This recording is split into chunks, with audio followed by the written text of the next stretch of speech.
We needed a little round of applause, didn't we? Yes, 200 Sunday gatherings together. Welcome everyone to our global sensation. The Sunday gathering started 200 Sundays ago. It's really hard to believe. If we haven't met yet, I'm Sandra Champlain. Phil will do the honors of introducing you to our cast of characters today, but I want to say one thing. Well, I'm proud of us, certainly. And I know for me personally, in the romance department, I've never done so well with long term relationships.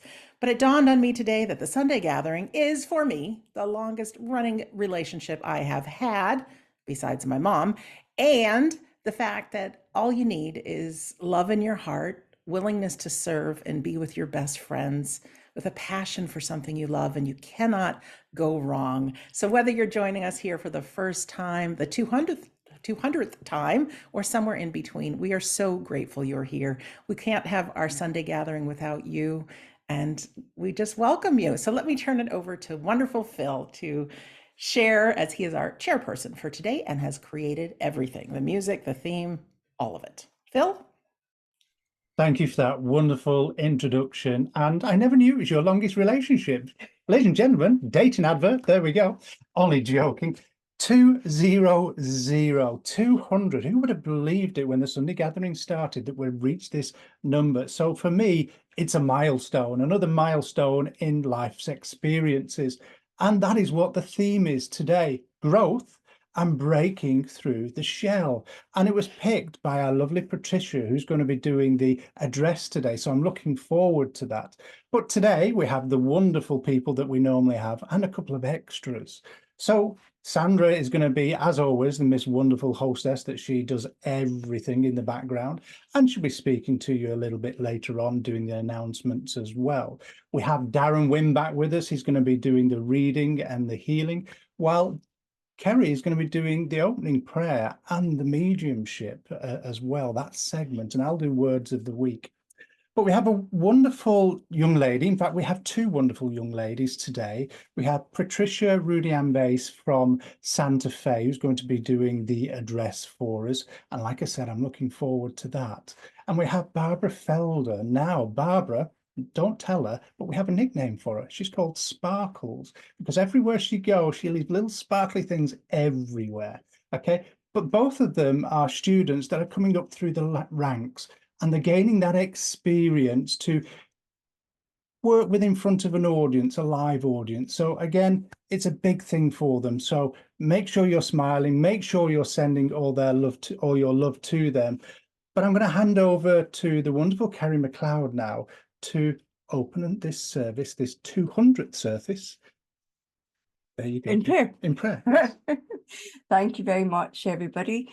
If we can enter into that place where we hold within our hearts gratitude and we open this gathering in prayer.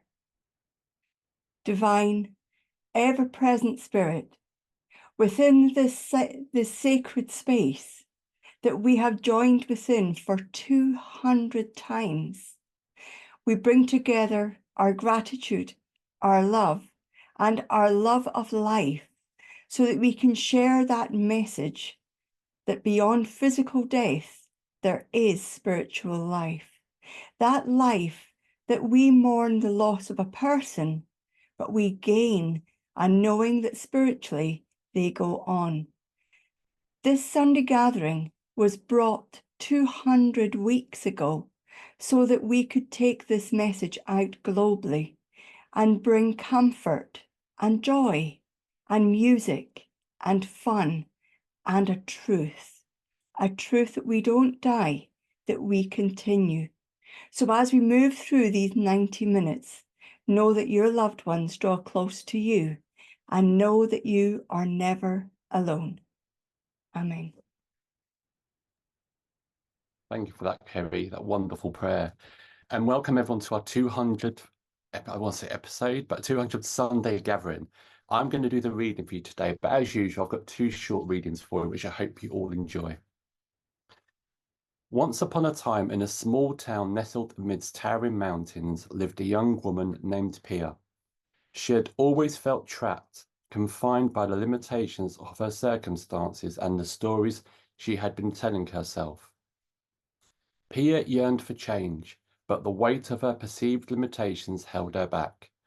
One day, as Pia was strolling through a bustling marketplace, she stumbled upon an old bookstore tucked away in a hidden corner.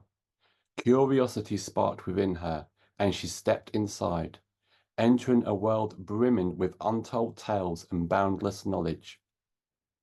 Among the dusty shelves, she discovered a worn-out journal with the words, "Your story, your power," etched on its cover. Intrigued, Pia opened the journal and found a heartfelt note inscribed on the first page. "You may feel stuck, but remember, you have the power to rewrite your story.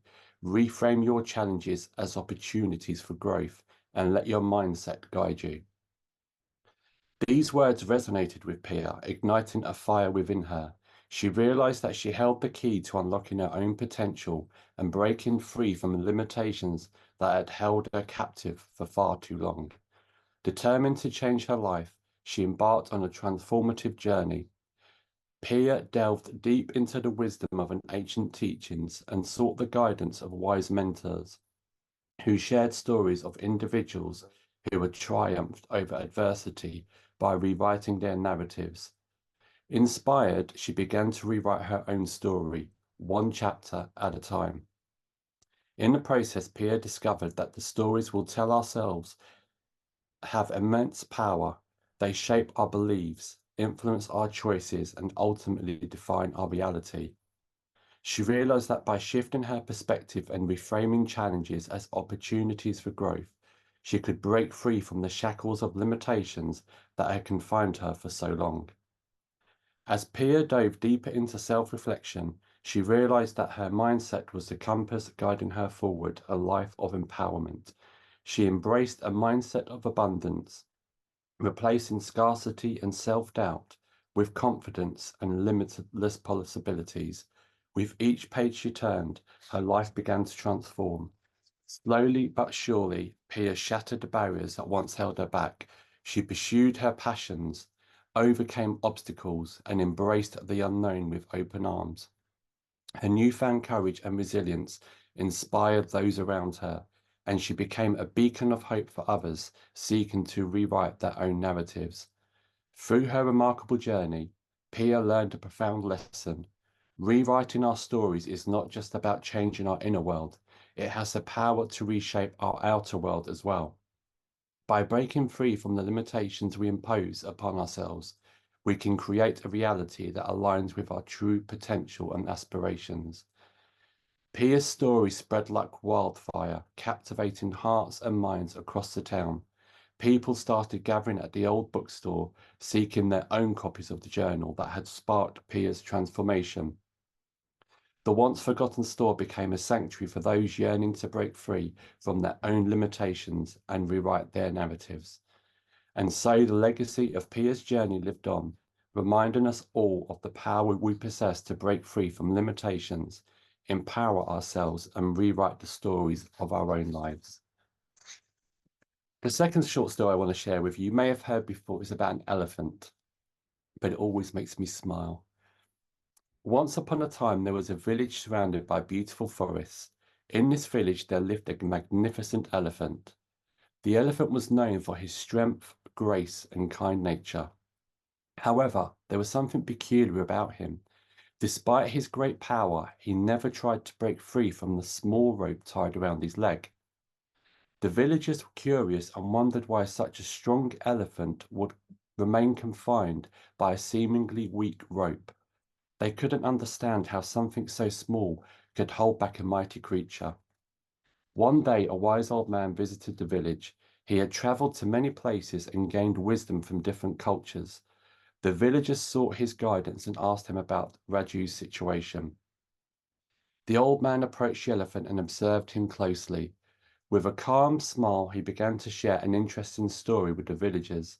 He explained that when the elephant was just a young and vulnerable calf, he was tied to the same rope that still bound him, even as a grown elephant. As the calf elephant had tried with all his might to break free from the rope, he was too young and weak to overcome its hold. No matter how hard he pulled, the rope kept him in place. Days turned into weeks and weeks into months. The elephant's attempts to free himself became less and less.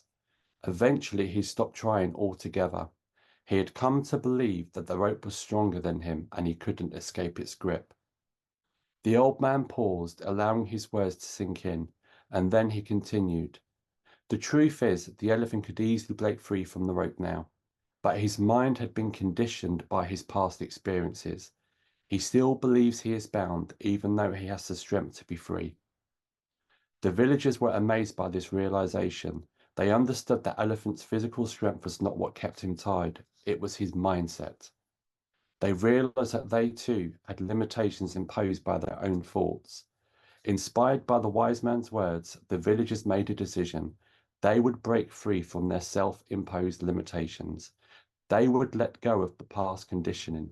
They would embrace their inner strength and pursue their dreams with unwavering determination. The old man approached the elephant, gently removed the rope from his leg, and set him free. The elephant stood tall and proud, his spirit finally liberated from the other mental chains that held him captive for so long. With newfound confidence, he walked through the village, reminding everyone of the power they held within themselves. The story of the elephant and the elephant rope became a symbol of personal growth and overcoming self-limiting beliefs. It taught the villagers that true freedom starts in the mind, and they have the power to break free from their own perceived limitations. From that day forward, the villagers embarked on a journey of self-discovery. They embraced their inner strength and redefined their lives. They no longer left past conditions dictate their choices. They realized they had the power to shape their own destinies.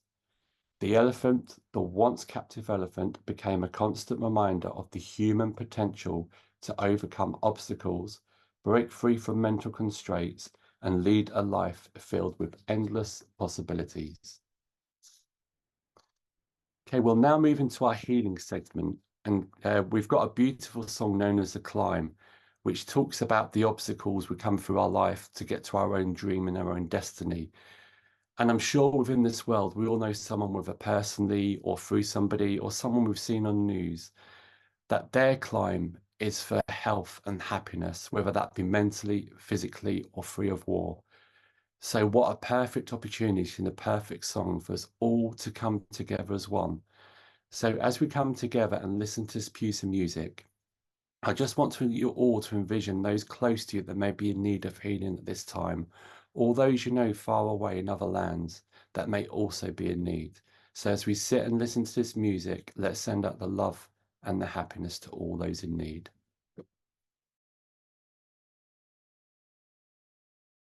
Hello, Sandra and everyone else. Thank you so much. I'm humbled and honored to be here, and everything that's been said so far has touched me very, very deeply. Darren's stories could have been my whole address. But when they asked me what I wanted to talk about, I would talk about removing your seed coat. I have a dear friend who is a master landscape gardener, and she, some years ago, made an artist book to explain the process of seeds and growing and things. And that got me to thinking about it, because the process, the biological, the chemical, the electrical process of seed growth is amazing. And I don't know how to hold this up so you can see it, but this is the seed with the seed coat on it.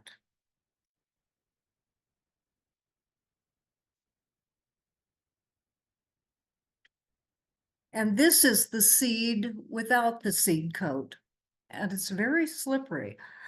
And this is the seed coat. Now, the seed coat is a protective hard shell on the seed. And the process of that seed coat coming off is wondrous. It's almost magical. And that got me to thinking, where I am now is winter. It's the dark time. It's the time for stories. So her story about something as simple as a seed and removing its seed coat got me to thinking about it in a metaphorical way. And I got to thinking about the story I would tell about how I see people as seeds and people as full of seeds. And you know, that protective seed coat has its own life in a way. And so for a human being, your seeds can be ideas, they can be people, they can be yourself, they can be relationships, they can be your stories, they can be your memories, they can be your goals, they can be all kinds of things for you. And I think a lot of us go through life without paying any attention to the fact that there's a seed, there's a coat around each of these things. And whether that seed coat is removed or not is really up to us in most cases, but not always. And so, for example, some things, some seed coats, like I just demonstrated, are slippery. They're hard to hold on to. There might be a relationship or an idea that you just can't get your hands around. You can't quite grasp it, and it just slips away from you. Sometimes it seems impossible, and you have an idea or you have a goal you want to accomplish, and you try and you try and you try to remove whatever it is, like in the stories about what's holding you from getting that goal, from getting there, from removing it. And it just doesn't work. So you put it aside for a while. I know that sometimes it takes a long time for a seed coat to come off naturally. Now, the thing about the seed coat on an actual seed in the ground is when it comes off, it isn't useless anymore. It then becomes fodder or nutrition or fertilizer for that, around that seed, for that seed to grow. So when you take your seed coat off, don't just toss it away. Give it a little thanks. Give it a little gratitude. Give it a little appreciation, and realize that whatever you learned in the process of that seed coat coming off, that's nutrient for you, it's growth for you, it's fertilizer for you. Now, once in a while in a person's life, sometimes seed coats are forced off against your will. And this is the part of human life where sometimes not wonderful things happen. And that seed coat is just destroyed and you're left vulnerable. And the thing about that is you need to learn, you do learn how to create your own protective, semi-permeable seed coat for handling the tough things in life. Because what is true is once your seed coat comes off, you are very vulnerable. You are extremely vulnerable. You're vulnerable to all the things around you. You're vulnerable to yourself. You're vulnerable to how you react to things. And so that's where your trust comes in, and the trust inherent in what you are, who you are, what you are in your ideas, what the meaning of your ideas are, what your stories are, how they need to be shared. And that trust is something that allows you to really flourish and grow and become something more. Now, some seed coats are tough to get off. They're just tough. It takes persistence. And sometimes that persistence is not comfortable for you, but you keep working at it because there's a relationship you really want to have with somebody. And I don't necessarily mean romantic relationship. It could be a work relationship that you want to have that could be better, but you need to take your seed coat off to be able to interact with that person. And it takes persistence for you to see your side of it, like the elephant and the people, to see your side of taking that seed coat off so you can connect with whatever relationship that might want to be. And sometimes the seed coats just burst off sort of all by themselves. They just disintegrate, they go away. It's some idea that you had, some desire that you had, and it just comes into fruition. It happens, and it's just exuberant, and you love it. And those sorts of seed coat removals are lovely. They're just lovely. And it's often many issues around seed coats. Sometimes they're ticklish. Sometimes you're very focused on taking the seed coat off for yourself, or maybe a story you want to tell and it's ticklish, and you're kind of enjoying the process, because not all seed coat removals are uncomfortable. Some of them are very comfortable. Some of them are fun. Some of them are exciting. Some of them are surprising. Some of them are startling. But it's just the way those seed coats come off. Now, some seed coats never come off. And over time, the seed around that, whether it was an idea, whether it was a goal, sometimes it's a memory. And sometimes they just die because that seed coat has never come off, and it might take getting to the other side for that seed coat to dissolve and come off, so that you can understand what was inside that. Now, there's also some people or some things like ideas, stories, relationships, or goals that enjoy being in the dark inside the seed coat. They're not quite ready. It could be a kind of procrastination, but it's really, I'm just not ready. I'm really happy here. I really am not going to go. I know someday I'll take that seed coat off, but it's not going to be now. And then there's beliefs. And this one just occurred to me. And I personally have a belief that although I have a great interest in flower arranging, I can't do it because I'm allergic to most of those flowers. And it occurred to me that that belief is that seed coat around me and flowers, arranging flowers. And perhaps that's worth a revisit. You know, just because you have an understanding that, oh, I got a seed coat around something, maybe I don't need it, doesn't mean you have to take action, but you can revisit it whether you want to. Now, I know that Carrie in her prayer talked about gratitude and gratitude for people who have passed. And that just started me down the trail of emotion with everything that followed, because I have lost several people very important to me tonight in my life have passed to the other side. And so I have a seed coat around that grief. It's a partial seed coat. I haven't like closed it up and stuffed it somewhere, but I have a bit of a seed coat around it because that grief is still so raw. And so that's another thing about seed coats. They have their own timetable and they come off when they're ready to come off.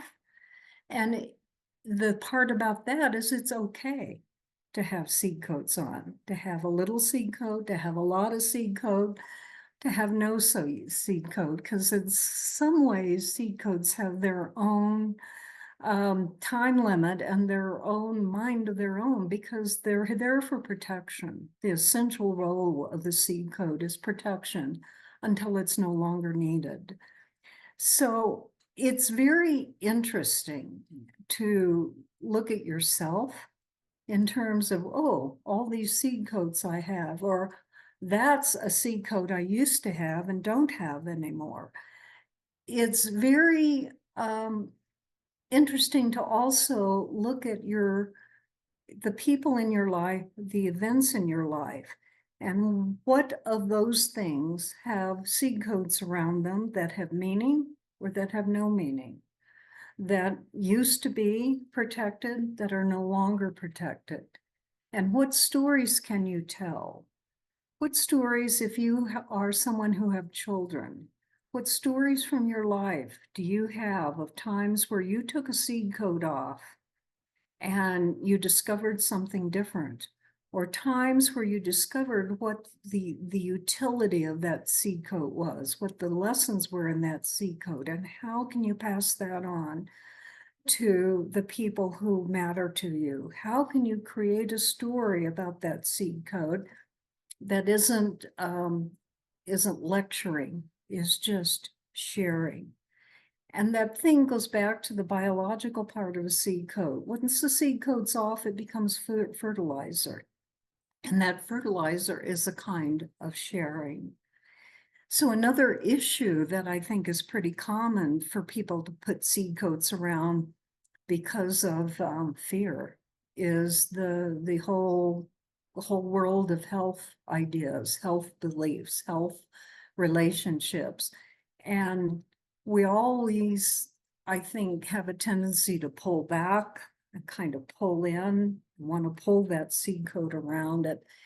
And yet, if one can allow themselves, one can allow that seed coat to kind of relax and have some opening for whatever is in there to grow and flourish. The seed coats sometimes tease you. Sometimes there's something in your life that has a seed coat around it, and it's sort of teasing you. It's saying, here I am, come get me. I can come off if you want to, but about the time you get close to it, it moves over here and it does that. It's a kind of tease until you just reach into the point of surrendering. And surrendering is probably the base lesson that I'm aware of for seed coats at any level, literal or metaphorical. It's the ability to surrender, to allow a dissolution of that protection to remove itself. So what is inside can be what it's supposed to be. And sometimes that surrender, I always look at surrender as another word for trust. But sometimes that surrender, like all those different kinds of seed coats, isn't the easiest to get to. But once you get to it, there is this great sense of breathing at all levels of life force at all levels that comes in, that you can just let go and let that seed coat go. It's not always conscious. Sometimes it's very conscious what's going on with seed coats and thoughts and beliefs, but sometimes it's not. And sometimes the sneaky ones are the ones that come in memories. And sometimes somebody has been so precious to you that you've kept those memories wrapped tightly in that seed coat because you don't want to feel the hurt of them not being there anymore. So, you know, those memories become kind of sacred. But if you have the ability to be vulnerable and surrender and trust to those memories, and when they open, they're going to bring other memories, other beauty, other loving, other things that can come to you. And so when I was invited to make this address, I just want to share something extremely personal. And people who know me know how extremely personal and private I am. And this was a major seed coat removal for me. I mean, huge. You guys have no idea how huge taking off seed coats can be for people.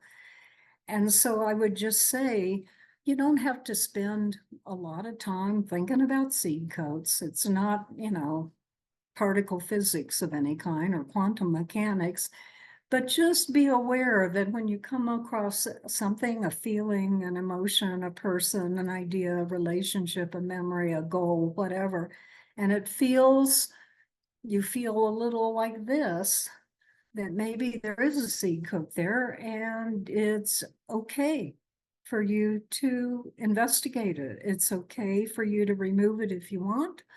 It's okay for you to leave it if you want. But there's just such a wonderful relationship between us as humans and the vitality of all non-human life, and the fact that we all have seed coats, whether we're big and important, whether we're tiny and molecular and microscopic, whether we're a human, whether we're a wonderful flower, whether we're a tree, we all have seed coats. We all have protection, and we can choose to be in touch with that seed coat, and can choose to have a relationship with our seed coats. And thank you very much. Patricia, wow. Ladies and gentlemen, if everyone could just hit their raise hand button, give Patricia a gigantic round of applause. Patricia, I don't think there was one of us that didn't think about our own seed coats in the different areas of our life. Absolutely incredible. And for who you were just now on the court, setting that seed coat to the side or off and sharing what you just did in that address. And on the other side of the seed coat is inspiration and love.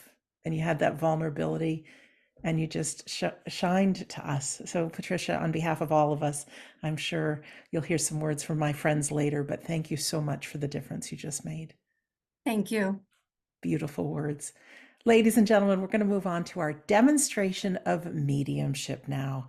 And this is the time where we really get to celebrate how close our loved ones are who are no longer in this world. They're alive, they're well. It was recently asked, what is it like when we are over there and it's a life similar to what we have here? I don't think we might have all the bugs. But you will be greeted by your loved ones. You will be in a world that looks oh so familiar. It is my personal feeling that our world was designed from the spirit world. So you'll feel comfortable. You can pick your best age, your best health. Your pets will be there. Your loved ones will be there, and all is well. We have two beautiful mediums demonstrating today. We'll have Carrie and then Barbara joining us here for the first time, also on our Sunday gathering. They will, in their own way, talk to the spirit world and invite those that wish to bring some messages forth for people in our gathering today. As you see, there's just a handful of us that represent all of us on the Sunday gathering. A little over 150 people of us now. There will be a handful of people from the spirit world saying, hey, friends, we are still here with you. So there will be some members of our gathering that will get some messages. And for the rest of us, please pull those messages to yourself. These spirit folks represent all of our loved ones saying, we are here with you. We see what you're doing. We're part of your life. We have never left you. And sometimes if you listen close enough, those messages that come through are just what you need to hear. So the spirit world has it handled, who will get messages today. And whether you're out for a walk or you're in front of your computer or whatever you're doing, know that your spirit friends and family know that you're part of the Sunday gathering. So don't think they can't see you. They know who's here. When the spirit person presents themselves to Carrie or Barbara, they do so in their own unique way. And I think our mediums have to be ready for anything. They use their thoughts, their memories, their feelings, things from, like I said, their memories, things from the past. They might even use their sense of taste or smell or songs, who knows? But you'll hear our mediums give a few initial bits of information about the spirit person that is with them. And so we want you to be on the edge of your seat listening in. Could this be my person? And you'll know when it's your person. So we want you to really listen.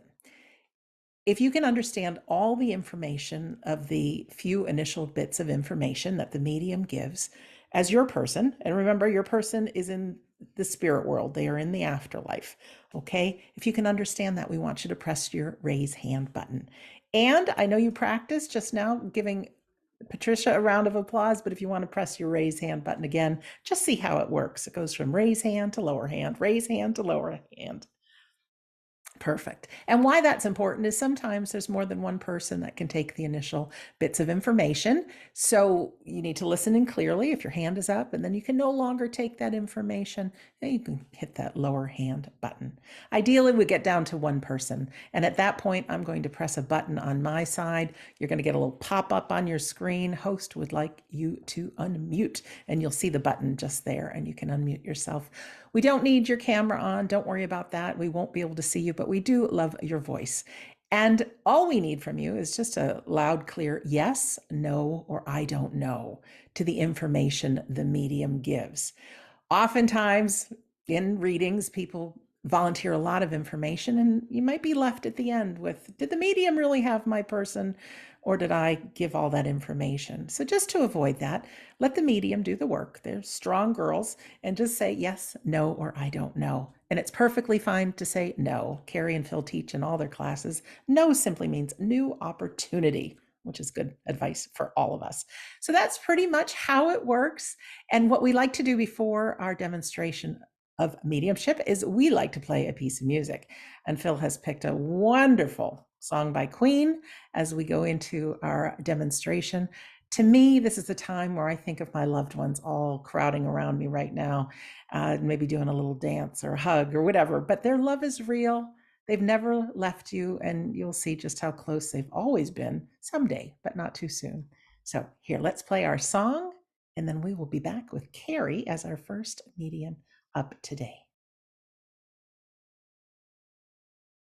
That's a great song. Just a great song, especially for our 200th special. Hi, Carrie. Hello, 200 Sundays, back to back, non-stop, without a break.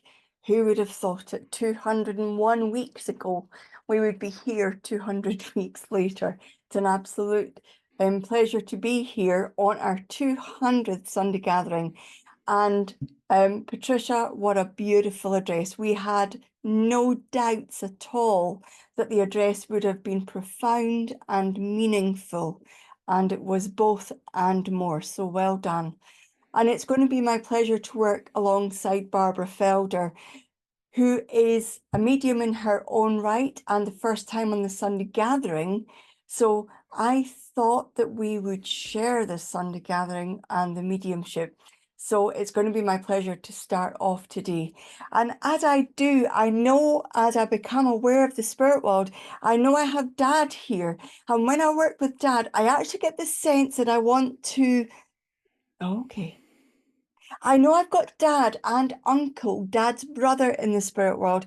I know that the name of Frank would be either Dad or your uncle, his brother.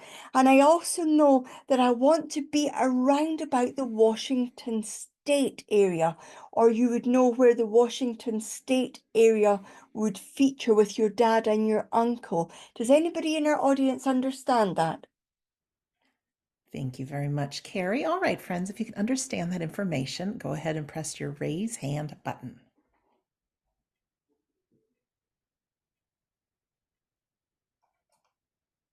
All right, Laura has her hand raised, Carrie.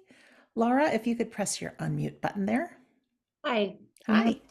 Yes. Hi, Lara. Hello. Oh, it's Lara from, Yes. yeah, from the Tri-State. Yes. Hello again. Now, I know I did a contact for you live, didn't I? Face Yes. to face. And so you'll know what I'm doing. I'm asking the spirit world for more than what I was giving you in that place. You would know Dad in the spirit world, Lara. No, not Dad, but Grandpa and Uncle Frank. Yeah. Right. Then if that's the case, Lara, would you understand Grandpa very, very close to you? Yes. And you would know that either Grandpa or his brother Frank would have lived or had been in the area of Washington State. Yes. Okay. Okay. Then with your grandpa, I do feel him as Dad, so he is larger than life in terms of his emotion towards you. Mm-hmm. I do feel that he would have been very, very protective of his family, but I also know that with his children, he would have been a bit restrained with his emotions, Yes. but as often the case when it came to his grandchildren, he was different. Yes. I get the sense too, Lara, that your grandpa with you would have talked to you about the olden days within his family. Yes. And those stories would have about how they did their washing and how they chopped the wood, and how they made do with the things that they found in the area around about them. Yes. You must have gone walks with your grandpa as well, Lara, Yes. in the areas that your grandpa would have talked about. I'm not sure. Okay, then on your walks with your grandpa, he must have pointed out trees and plants that would have been in the area that he walked in as a young person. Maybe. And he would have talked to you about foliage and about types of trees and types of plants. I think so. Don't remember. But it makes Then sense. would you understand, you would understand with your grandpa that he would have lived on Oak Lane or Oak Place? No, I'm not sure. Oh, you're not sure, and somebody else says no. Good. Yes. Then there would have been where your grandpa lived that you knew. Is that your dad in the background, Lara? Yes. Okay. And this is your dad's dad, Mom's dad. your mum's dad. Then with your grandpa, there would have been a story, or you would have seen a very large oak tree in the area that he lived that he spoke about or showed you. on Ridgeway, there was a large tree in Yes. front of the house. Mhm. Okay, because I know I've got the sense of large trees with huge leaves and Oh. foliage, and I Yeah. get the sense of that road that you would have gone down at certain times of the year. You would have very vivid memories of walking down and driving down that road. Yes. Yes, I also know with your grandpa, he would have played board games with you. Yes. And I Yes. know on those board games, he would have allowed you to win. Yes. It's in his heart to want to do the best for everybody. But I know he had a cheeky side to him as well. He would have been very mischievous at times with some of the things he did and the stories he told. I know he also could exaggerate a tiny little bit some of those stories. Yes. You must have played Monopoly with him as well, Lara. Yes. And your grandpa must have had a joke about the old boot or being the old boot. I'm not sure. I'm not sure. So I know he's bringing out the boot and the race car and all the other little toys. that might be related to the old Wait, truck. don't tell. Okay, go.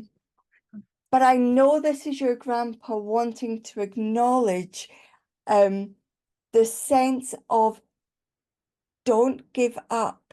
When you're on the board game, you're playing something like Monopoly. You know, when you're in for the long run and you get halfway through and you think, oh, I'm losing. I'm so bored with this. I just want to end. I know this is your grandpa's way of showing you you're in it for the long game. Keep going and you will win. He's going to make sure, because he let you win as a youngster, so he's going to make sure you win here. I know that the your grandpa's brother Frank would have been a sterner gentleman, and you wouldn't have known him quite as well. You have a brother named Frank? I'm not sure. But you didn't know him too well, Lara, is that right? I think Frank was to find me in the audience because that's my other grandpa's. Yeah. Okay, Mhm. okay. Then I know that this is your grandpa's way of acknowledging he sees what you're going through. Yeah. You're in it for the long haul. Don't give up. Because remember, at the end of Monopoly, if you win, you always get lots of things that you've been working hard for. So I know that's your grandpa's message for you. Thank you very much, Lara. Thank you. Thank you, Carrie. Thank you, Laura. Nice to have your dad with you. Fantastic. Okay. Oh, I do believe I have two ladies here. I feel I have grandmother or grandma. I actually feel like I want to be grandmother would have knitted, but not just knitted the ordinary things. I feel like she would have knitted non-stop scarves, gloves, hats, and you would remember specifically that there would have been little booties that she would knit for babies, yellows and pinks and blues and all sorts of different colours. But I also know who I'm looking for also has mum or mother in the spirit world, and I know that mother would have passed more recently than grandmother. Thank you, Carrie. All right, friends, who understands this information? Raise your hand, please. Carrie, we have Stacy and Lucy with their hands raised, and Kat. Oh, we've got a bunch. Yeah, I thought we would.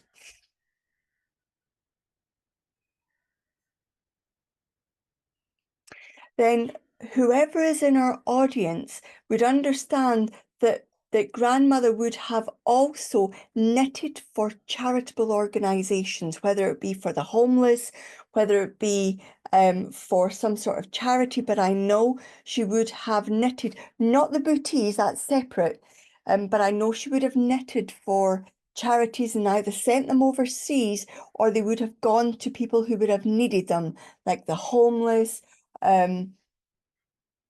But I know they would have gone to a charitable organisation. And this isn't just the odd scarf or hat. These are many, many, many sets of hat and gloves for charitable organisations. Thank you, Carrie. All right, friends. We still have 4 with your hands raised. Make sure you can take 100% of the information, including all those things going to charity. Yes, Stacy, Lucy, Judy, and Kat have their hands raised. Well, one of them, because I don't have, the grandmother is the main communicator at the moment. One of you would understand the name Jane in the spirit world, connected to grandmother and mother in that case. Okay, Judy. Oh, everybody's hand went down. Okay, one came back here. We have Allison. Allison, if you could press your unmute button.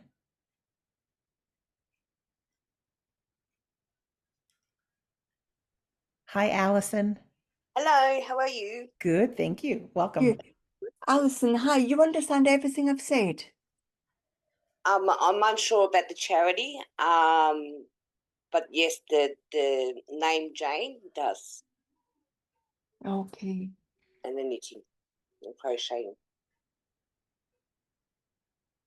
I actually feel like your grandma would have knitted lots and lots and lots and lots, and they would have gone to a worthy cause. I'm unsure about that. Okay. Can we check? I'm not saying I'm not with you, Alison, but Sandra, Yeah. can we check if anybody else understands grandma and mother? Mother passed later than grandmother, and I feel that there is a knitting. If it's not grandmother that knitted furiously, then would somebody in our audience understand that mum knitted a lot, but donated lots and lots to charity? Thank you, Carrie. All right, we have Lucy. Lucy, if you can press your unmute button. And Allison, you just keep listening in. Hi, Lucy. Hello, Hi, Lucy. You understand everything that I've said? I do. Okay, and is it your grandma or mother that did the knitting? Actually, both. Okay, right, that makes sense then. But they would have given it to worthy causes, charitable organizations. Yes.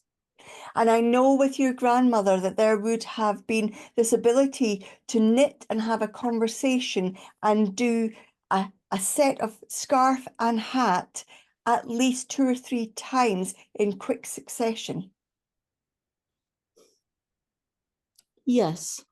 I know too with your grandma that there would have been times where you were with your grandma and you would have held the wool so that your grandma could get the wool into the correct way for knitting.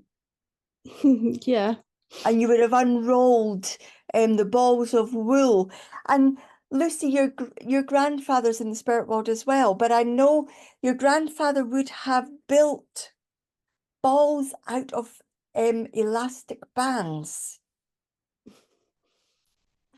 I think so, yes. Because just as I've got this ball of wool, your grandfather's thrown in this large ball of elastic bands where it built up and built up. I know too with your grandmother that she not only did all this knitting on her own, but there was an incredible ability for her to do intricate. So there would have been small, finer needles that she knitted with as well.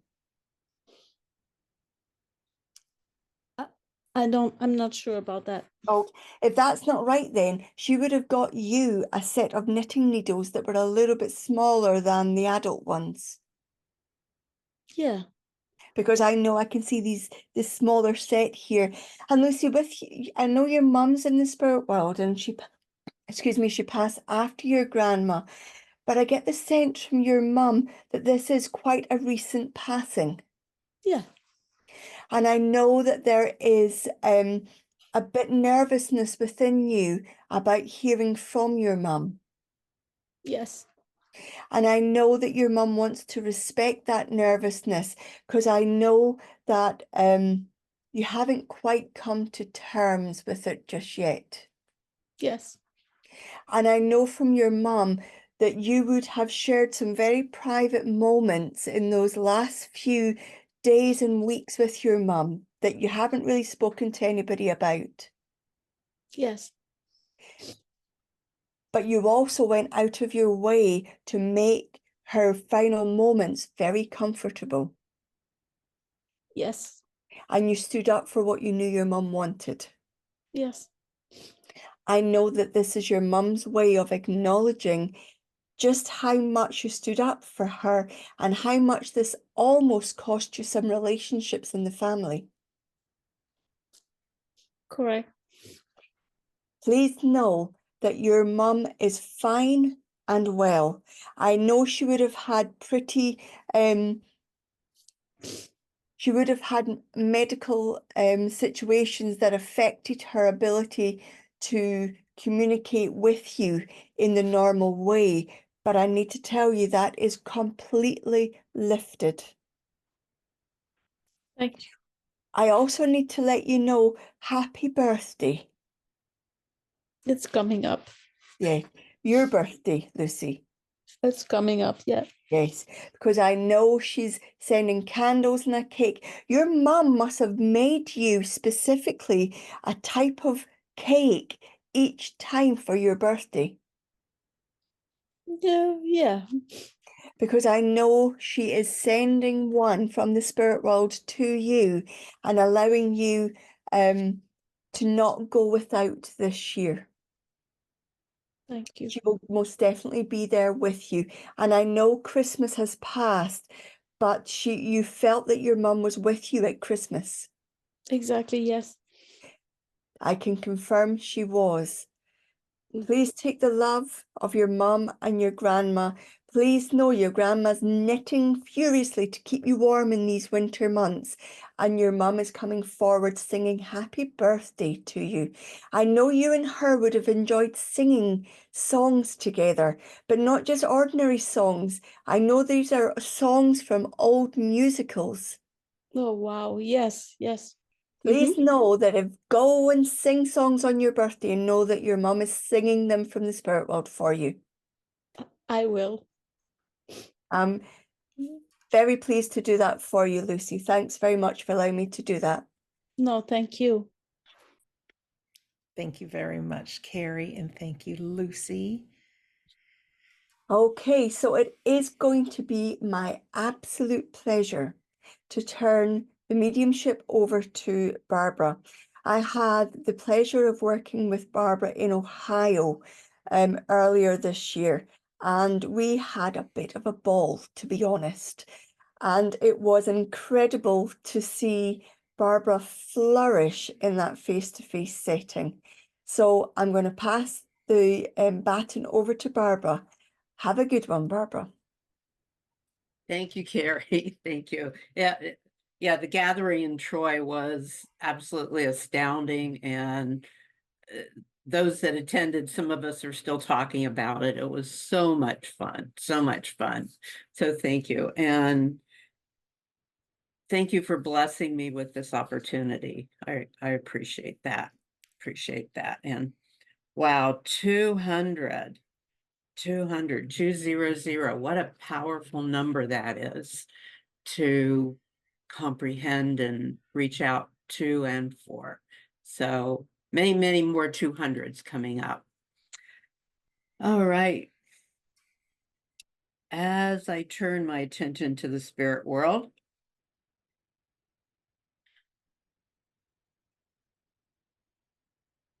I'm being impressed with a friend here, and it's a gentleman friend, and I get the sensation from him, he did have morals, but he was considered like a lunatic or running the edges of things, but he got away with it. And fun guy to be with and around. So do you have a gentleman in the spirit world that was considered a little bit of a lunatic, that was fun to be around, but he did have a sense of morals? Thank you very much. All right, who understands this information? Go ahead and press your raise hand button if you can understand that information. We have two ladies with their hands raised. Barbara? Okay, Or good. 3, 4. It's growing. We all have that lunatic somewhere. I feel this gentleman passed, he's coming forth. He passed a while ago, quite a while ago, and more in his youth than his older years. Okay, we've got some hands that have gone down. And we have 2 hands remaining up. Thank you. Okay. And I'm also feeling with him that you would have experienced a personal relationship with him. Thank you very much. Samantha, Sandra, and Sunshine. I'm just saying your names in case you accidentally have your hand So it raised. went back up to 4. Yeah, it did. Okay. Okay. All right. As a lunatic, he would have driven fast cars. He would have taken risks that the average person would not have put themselves in that situation. Thank you very much. All right, everyone with their hands raised. Your friend could drive fast cars and taken risks that most people would not have done. Yeah, you still have 4 hands raised. Okay. And you would have ridden in the car with him. All right, let's see. One hand went down.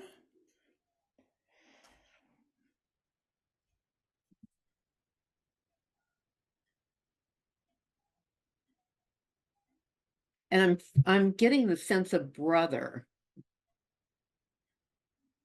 All right, so this person is a brother? Yes. Okay. Friends, if you can understand all the information and this person is brother to you, keep your hand raised. All right, Samantha has her hand raised. Samantha, hi. Howdy. Hello. Hi. Howdy. Hi, Samantha. Hello. I'm feeling that with your brother, you did have a very close relationship. I would say semi, but I don't think so. Okay.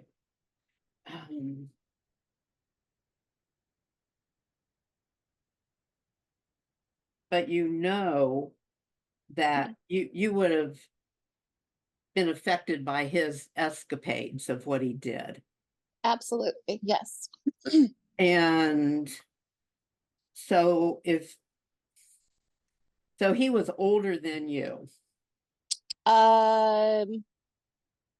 Yes. Okay. And so your relationship was more like you were on the outside watching all this occur. Yes. And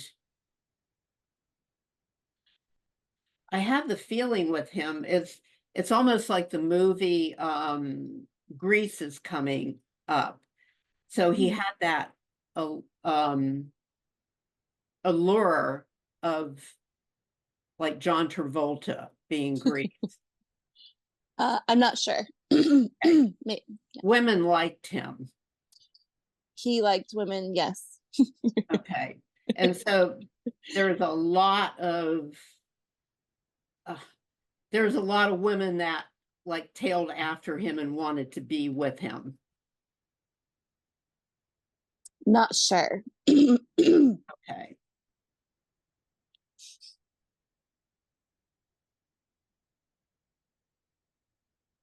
I'm feeling with him, with his wild and lunatic side that he was also very, he had a business-like mind. Maybe. I can see that.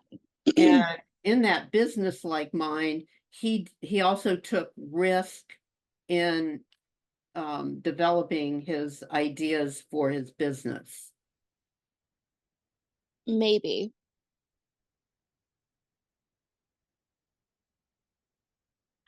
Maybe.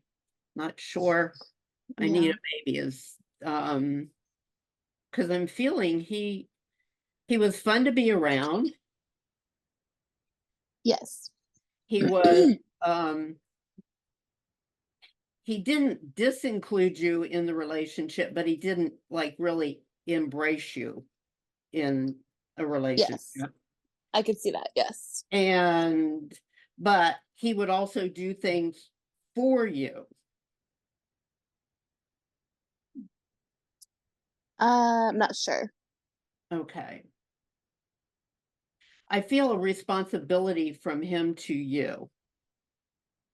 Maybe. I could see. And so he would have looked out also for your best and highest good. Maybe. And that would be in the area of relationships. Yes, maybe. He I could, know. Yeah. he had monitored what you would have done if he didn't like someone that was liking you, he would have intervened or broken it off some way. I could see that. Yes. Yes. So what I'm getting right now, Samantha, is that there's a situation that you're in that is not for your best and highest good. Possibly, yeah. And you're entertaining the idea of whether you need to go on together or should you cut your losses and move forward. I'm not sure. No. Yeah. But you're examining this relationship very closely. So a relationship. Yeah. So I think I may not be this person who you're probably channeling or reading. It's close, but I don't want to give things away. Yeah. Yeah. But there's nobody else got their hand up, right? Yeah.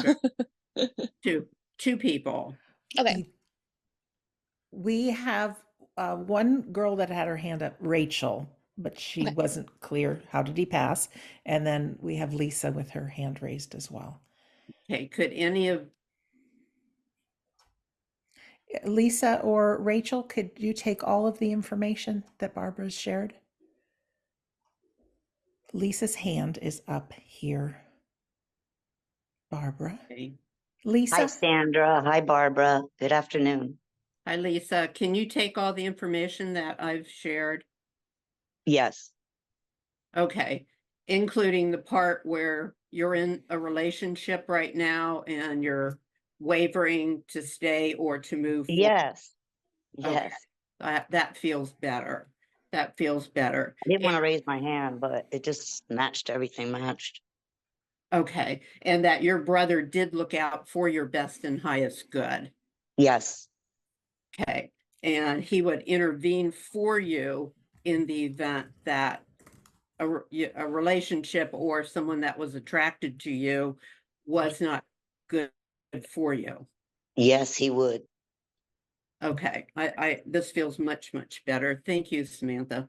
And so what I feel like he's here, Lisa, right now is as he's noticing and acknowledging that as you're evaluating the situation that you're in with this other person, whether you need to stay and keep working it or that you need to go on, cut your losses and move forward. I feel that's what he's coming up to support you in, not giving you your answer, but acknowledging the fact that when you get your answer, that whichever direction you choose to go in, he's still going to support it and be part of you and be part of guiding you forward.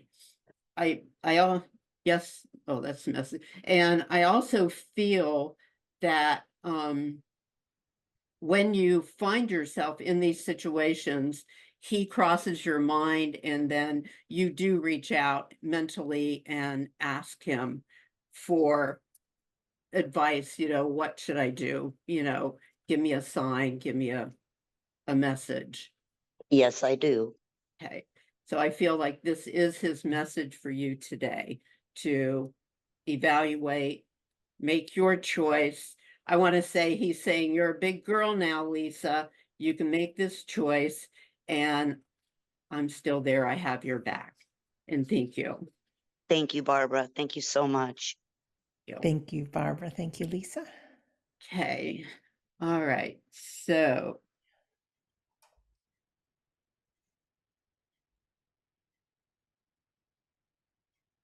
all right. So now I want to go to mom. And mom is also bringing in mom, and this is mom that would have felt like a sister to you. So you would have had an extremely close relationship with your mom. And I'm feeling like many times the two of you would have been mistaken as sisters instead of mother-daughter. Thank you very much. Okay, ladies who can understand this information, press your raise hand button, please.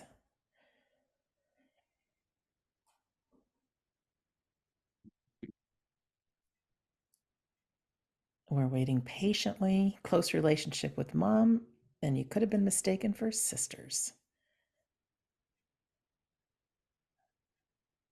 Okay. No one's got their hands raised. Okay, so let me, then the person that I'm looking for, you have mom and sister in spirit, and you would have had a very close relationship with your mother and with your sister. All right, thank you, Barbara. That's Stacy. We have Stacy and Beth with their hands raised. Okay, thank you. And I'm feeling with this that because it won't let go, is your relationship with your sister would have been very close, that you would have been considered possibly twins with each other. Thank you. And we have Beth with Beth. her hand raised. Beth, if you could press your unmute button. Beth, if you could press your unmute button.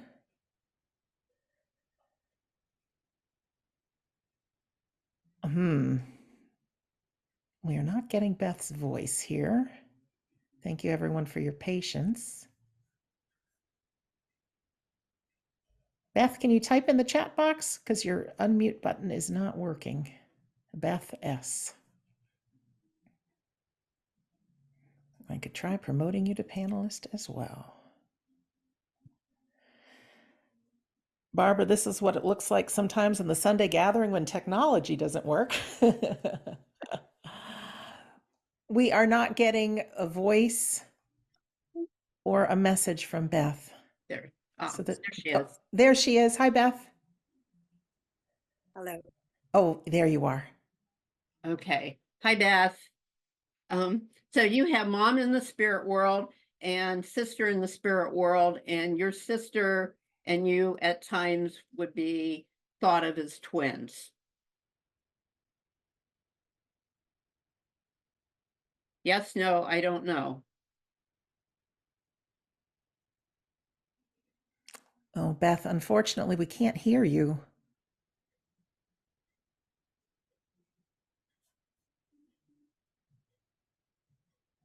Beth may be having some computer or technical difficulties or with the internet.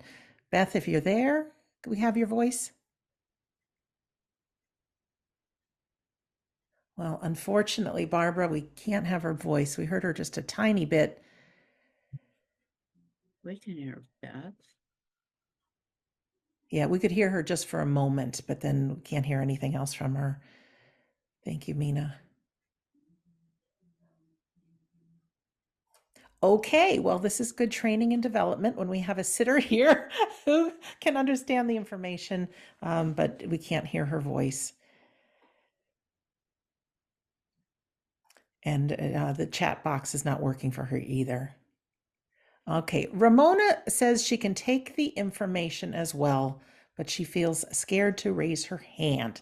So if it's all right with everyone, we can hear Ramona's voice. Ramona? Hello? Hi. Hello. Hi. Hi, Ramona. So you have Hello. mom in the spirit world, you have a sister in the spirit world, and you and your sister at times would be confused as twins. Exactly. Okay. And I feel like the three of you together were like girly girls. Yes. And I get the sense that mom, her personality would have been very youthful, very innovative. Yes. And your mom was a very, very fashionable woman. Yes. And she not only loved to dress her physical body, she loved to dress you and your sister. Yes, she did. And presence was very, very important to her. Yes. And I'm feeling the reason you and your sister were considered as almost as twins is that you were born so close together. Exactly. Exactly. Yes. Yes. And your mom, I just feel like it was the best thing since melted butter that she had girls. Yes, that's what you said. It was like, oh my God. Oh my God. And I'm feeling with her that it was like she couldn't wait, even though she loved you as little people, she couldn't wait till you got older because she wanted to be part of the group. Exactly. And you do things together. Shopping was a big, big thing for all of you. Yes, it was. Even as you got older. Yes, always. That was your go-to day. And exactly.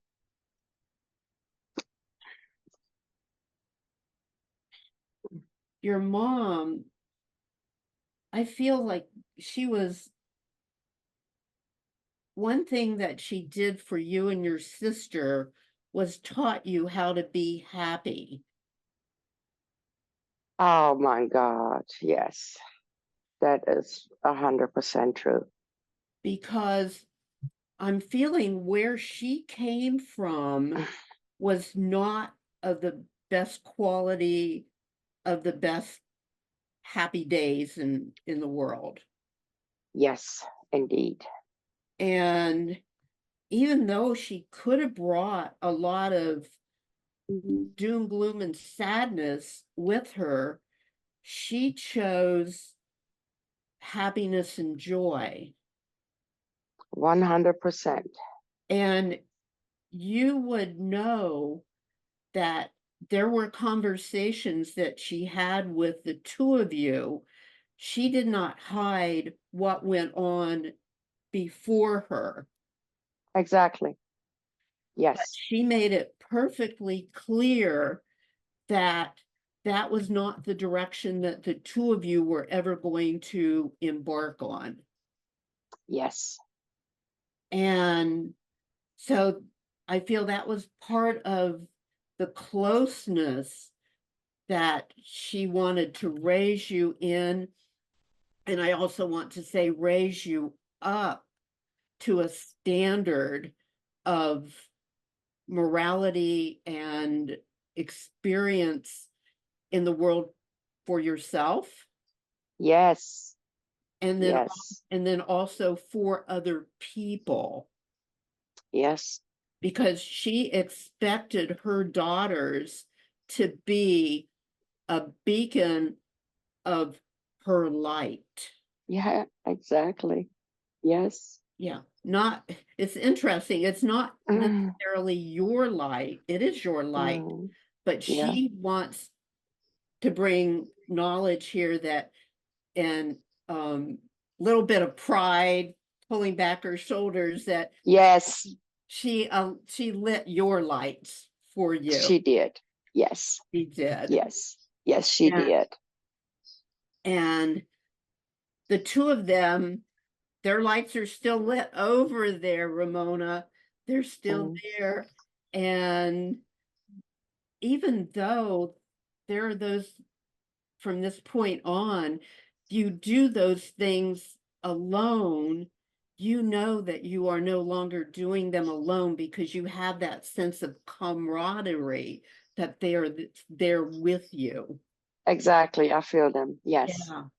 And you even question you run questions and ideas by them. Should I buy this color? Should I buy this style? Yeah.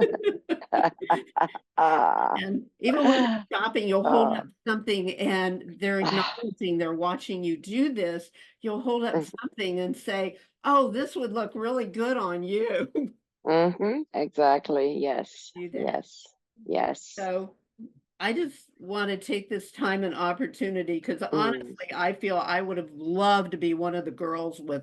Oh my God. Yes, you would have. It would have I can been tell you. an amazing day to spend Yes. with you. And Yes. so they're still absolutely amazing, spending all this wonderful girl time with you. And it isn't Aw. just mom and dad or mom and sister together. It's the three of you, and it's the hearts that are going on beating as one, and that's what they want to leave you with. All our Absolutely one. beat as one. And Wonderful. thank you so much, Ramona, for Mm, sharing me, thank allowing you. me to share her with you. Thank you so much, Barbara. Thank you. It was awesome. Thank you. Oh, thank you so much, Ramona, and thank you, Barbara. Let's, everyone, for both of our mediums, and especially Barbara, your very first time on our Sunday gathering, round of applause. Press that raise hand button, everyone. I tell you, it's not an easy job being a medium. Talk about nerves, trusting the spirit world that the information that you're getting, whether it's off a little or 100% correct, you just trust and you put it out there. These ladies are on skinny branches, but they do so for their commitment to humanity, both those that are in our world and those that are in the unseen world, that their voices are heard again. So Carrie and Barbara, please take that applause and please know that your hard work has definitely paid off, and you are making a profound difference. So just a few announcements from me before I pass it over to the wonderful Phil here on our 200th anniversary special Sunday gathering. Some interesting things. First, I know for most of us, our loved one has not come through in this demonstration, or maybe in any of our demonstrations. We still retain our own personality, and for whatever reason, they're choosing either not to come through, or maybe they feel better on a one-on-one medium reading, or even better than that, they're right with you and they're talking to you. They're in your heart. Every so often you get a memory of being together with them, and those are those signs from them saying, I'm right here with you. So please know your loved one is here. Carrie, Phil, Darren, myself, and our lovely ladies today, we've all been at this a long time. This week, I will have 2 new podcast episodes, which will be a total of 600 episodes, all about life and the afterlife. And We Don't Die Radio and Shades of the Afterlife combined will be 600 unique episodes. So I've given my life to this, as I know these friends of mine have as well, so that you know that your loved ones are healthy and well. Your life is for a purpose. We do go on. There's no death. There isn't. Just continuation of life. What's happening this week? Okay, I know you're asking me. Good things coming up. First of all, our classes are ongoing. You can always join us for one of our medium classes anytime you wish. You can have them by video replay or join us live. So you can join our medium classes. Also on Tuesday, our friend Scott Milligan is doing what we call sitting in the power hours. Just a wonderful hour to just let him lull your mind to that quiet place. And it's really great for, like I said, sitting in your power, for healing, that personal, private connection with your soul. Our friends Kath and Mitch Shirley will be with us on Thursday for what's called Grief Cafe.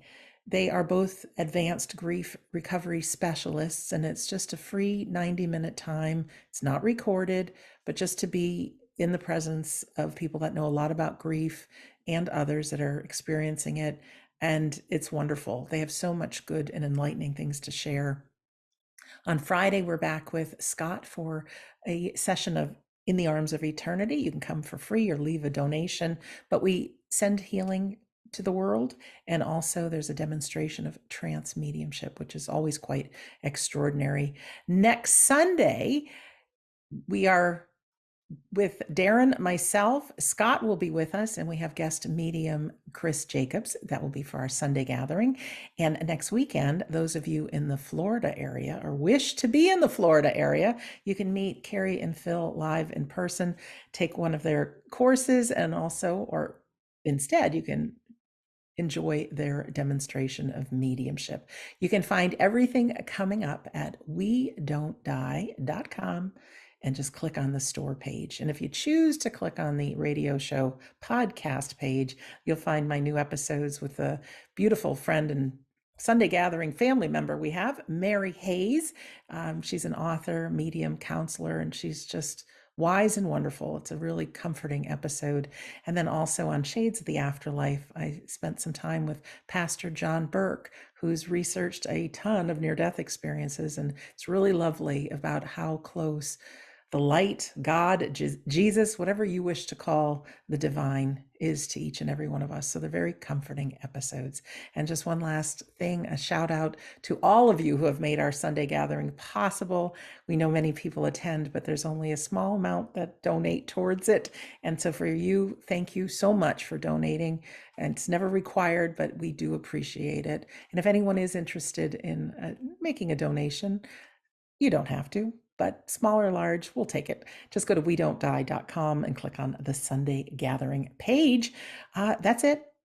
With that, let me turn it over to Phil for some words for the week. Thank you, Sandra, for those announcements.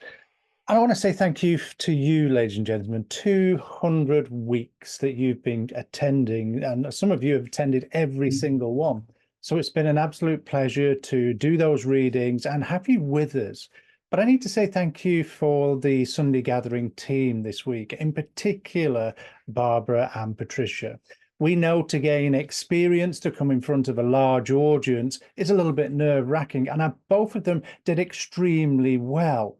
So I'm going to pinch one of the ideas. In fact, it's Patricia's, about that outer coating, because we wear them whether we're conscious of it or not.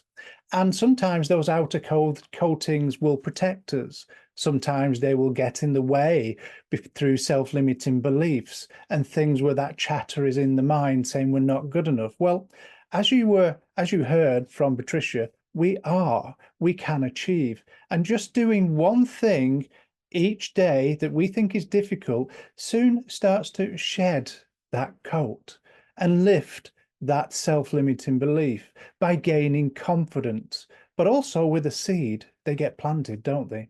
And what you think of today, what you create today, can grow over the next coming weeks, months, and years. So we're extremely proud of Barbara and Patricia because they have been seeds we've been planting for some time, like every member of the Tuesdays, Wednesdays, and Thursdays that we do within the classes. And each time we see somebody starting to grow and break through that shell to gain a little bit of confidence, we say, okay, it's time to take that next step, which is the Sunday gathering. And you know, from past Sunday gatherings, there's been many students that have done addresses, that have been part of the mediumship demonstrations. For me and Kerry, it's very much an honor to see them flourish, to gain them experience. But ladies and gentlemen, that is like life too, isn't it? Because we're investing in self, we're investing on trying to be better people.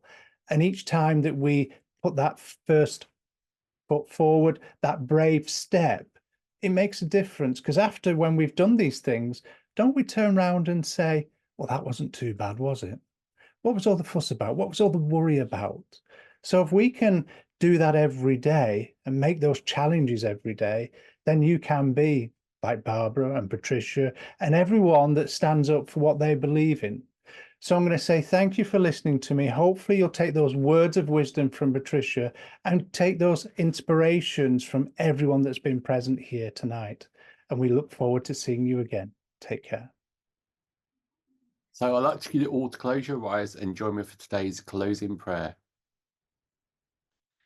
To our dear families, friends and loved ones in that world we call unseen, we'd like to show our sincere thanks and gratitude for all that has taken place here today and continues to take place each and every Sunday.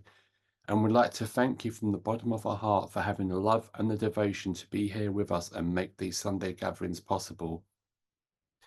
And allowing each and every one of us to enter into these Sunday gatherings to feel the love, the peace and the harmony that allows us to leave this place feeling better than when we first started.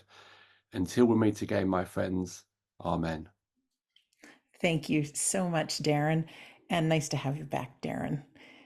We are going to play our closing song now, and I just want to thank everyone for being here on our 200th celebration. We're so grateful you're part of our community.